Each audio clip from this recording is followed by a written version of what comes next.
Ngayon no, mga boss, 20.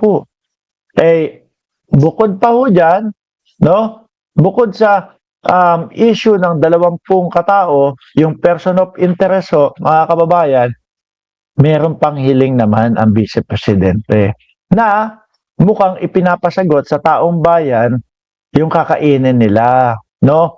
Doon sa impeachment hearing po, mga bossing. Ito, Namin sasagutin sa COA. naalala nyo, no? Nagre-request, sumulat ang Vice Presidente kay Sherwin Gatchalian, no?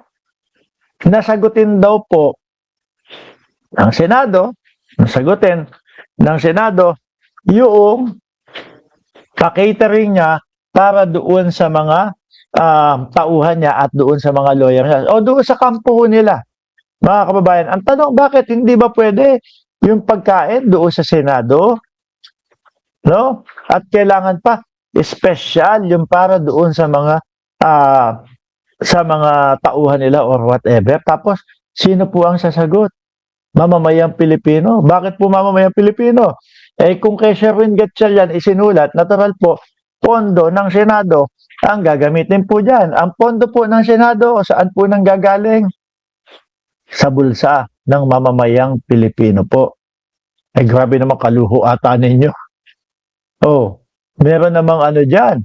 Meron namang pong pagkain dyan sa Senado. Kaya po ano sabi ni Sherwin Gatchalian? Walang pondo para doon.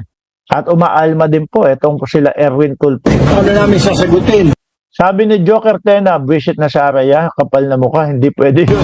sa COA yun, di ba? Ilang tayo magtatanong kami. Napag-usapan namin kagabi sa mini-caucus ng majority sa taas.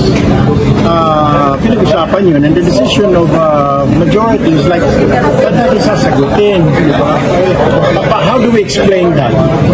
Saan natin kukunin yung bayad sa pagkain tapos sila pa mamimili sa catering? So hindi. So hindi ba sagutin? So sir, hindi. Hindi.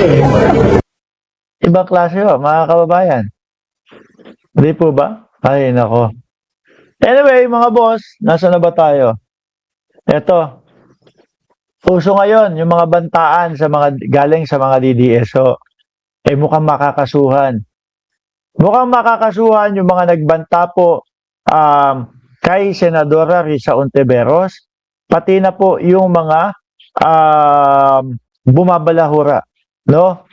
Yung mga nagme-message, nagko-comment na bumabalahura doon sa vlogger, no, na kaibigan natin na si Mima Alicia, mukhang kakasuhan, no. Ito po yung balita diyan, mga kababayan, no? Kasi pati si Risa Ontiveros, binabanata nila, ikaw na ang susunod. Oh, ha? Ibang klase ang mga DDS. Pagka DDS, mga bossing, yung tipo bang, yung mga boss nila, yung mga idol nila, pilit na iniiwas po ang kanilang sarili na mapagbintangan na sila yung mga nagpapatsugi. Pero itong mga DDS, ikaw na ang susunod. Tipo ho bang parang sinasabi nila na, kinakalaban nyo yung mga idol namin, ha?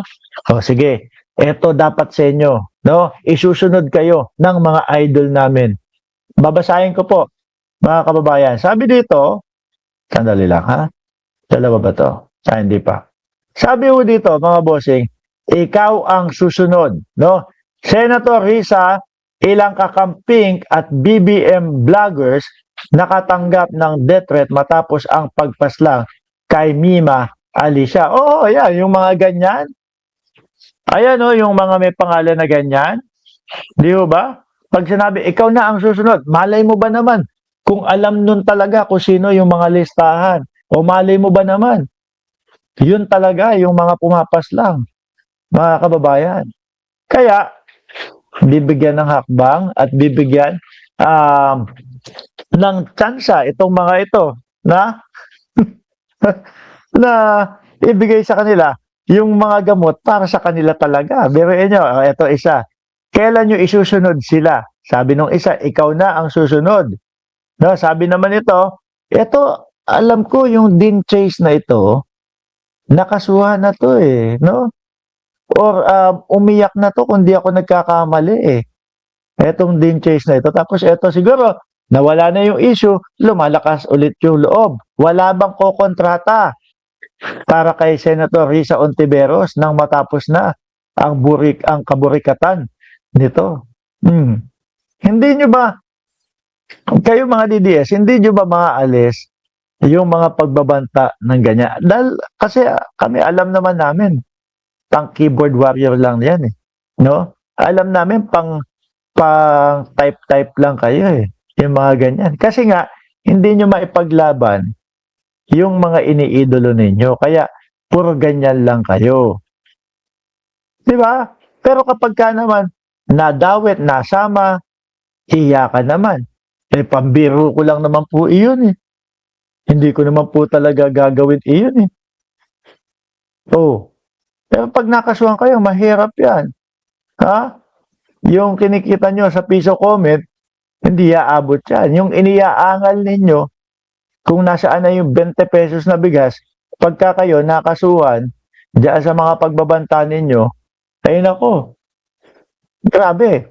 Sa mga ano pa lang sa mga acceptance fee, mga bossing, no? Sa mga acceptance fee pa lang, tingin ko sa panahon ngayon, mababa na 80,000 ho eh. Acceptance fee ibig sabihin po nun, yung bayad na yon ay ang pagtanggap ng lawyer doon sa kaso mo para idepensa ka. Ngayon, siyempre, meron pa po yung mga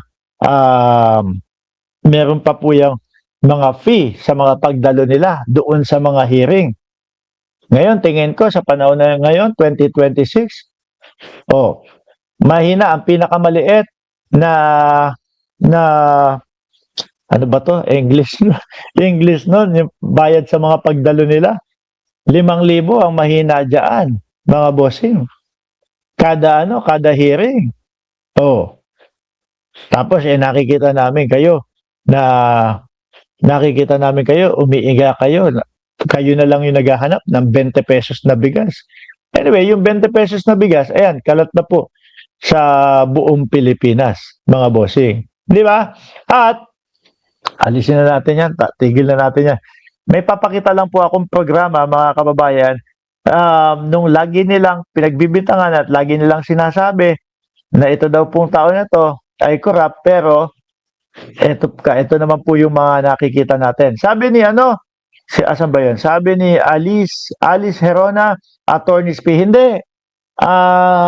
Yung pagdalo mismo doon sa hearing. Hindi ko lang, nakalimutan ko lang yung English mga kababayan. Ito, no? Programa ni MR, ni Martin Romualdez, House Bill 81 o Tingog Party List, House Bill 8191, ginhawa sa Kuryente Act, diskwento sa kuryente para sa minimum wage earner at indigent families. Kung matandaan nyo mga kababayan,